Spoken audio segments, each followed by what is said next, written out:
மாட்டீங்களா? ஐயோ பொம்பளை கேட்டா ஓசியா கொடுத்துட்டு போயிருவானே. ஆம்பளைக்கு தான் காசு, பொம்பளைக்கு ஓசி. எனக்கு தர மாட்டீங்களா? அண்டா முண்டை. உனக்கு 550 ரூபா ஒரு ஓலப்பாய், இதுக்கு உனக்கு ஓலப்பாய் ஓசி. ஐயோ உங்களை எனக்கு ரொம்ப பிடிச்சிருக்கு.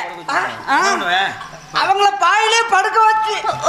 ஐயோ போடா போடா.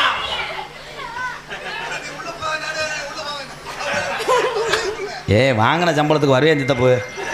அவன் பிறை திணி புண்டமையன், பிறை திணி பயமே.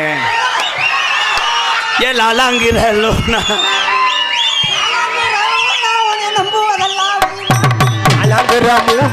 நம்புவதெல்லாம் வீணா.